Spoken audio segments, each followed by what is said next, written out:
Sadhguru, a lot of what you've said, you've related it to what the modern world is doing to us, in the way it's teaching us, in the way we are No, behaving. I'm not really… See, there is no such thing as modern world and ancient world, okay? At every time in society, there is a certain set of people who are trapped in their own logic. And they think anything outside that is insane.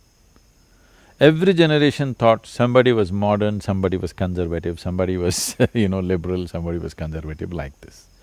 No generation has not had the division. So, I'm not truly saying modern in that sense. Every society has that. Okay, let me say prudes and not so prudish people. So, being prudery, people are thinking in terms of somebody is restrained in his thought and action. I'm saying the moment you employ your intellect, you're super restrained. Silly things people are think right now, very silly things, socially, internationally, people think they're profound things because you have a constipated intelligence and overused intellect. When we say intelligence, now this little plant which produces a fragrant flower, you're discounting that intelligence. There is more intelligence in the air around you than in your brains. Yes, there is more memory in the air around you than in your brains. There's more memory in the epithelial cell of your body than in your brain. This is a fact. So, the question I was going to ask was, I wasn't born to be trapped by my intellect. Because it's a tough question for me. It's like what you're saying is you're trapped by intellect, and I agree with you because a large part of our questions to ourselves is just, circles within the mind. The mind asks, the mind answers, the mind doubts, the mind asks, the mind answers. I wasn't born like that. And what you're saying, are you saying that is not the natural way to be? And if it's not the natural way to be, why did I become like that? Because there is no such thing as human nature. Being a human being means it's a flux. For all other creatures on this planet, nature has drawn two lines.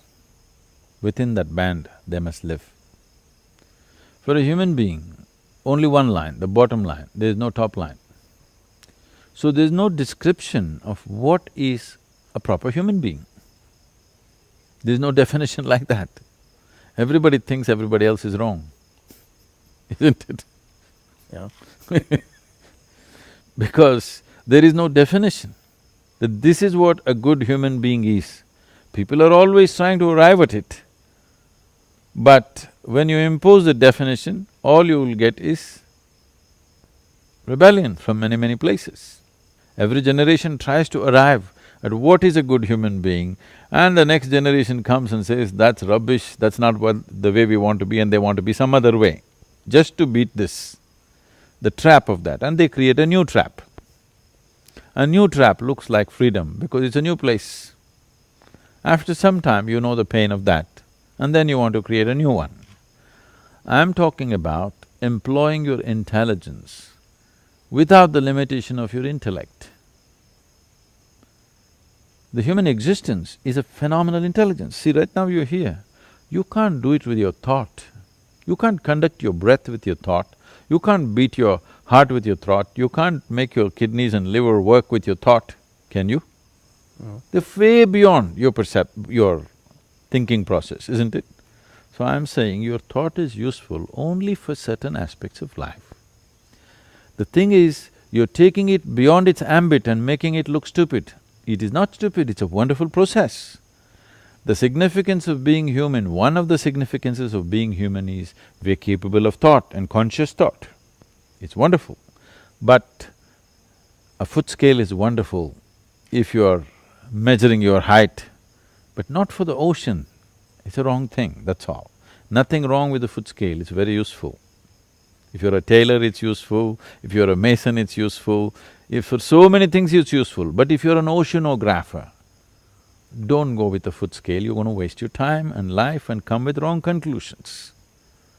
You're trying to use your intellect beyond its ambit, that's all. So, you will end up coming to conclusions. Rather than perceiving, you are arriving at conclusions and thinking that is true. Whatever conclusions you make have nothing to do with reality. You are making conclusions with the limited data of information that you have gathered. It doesn't matter if you've eaten the libraries of the planet. Still, what you have with you compared to what the existence is, what the creation is, it is just a minuscule of knowledge. With this knowledge, you don't try to make a conclusion.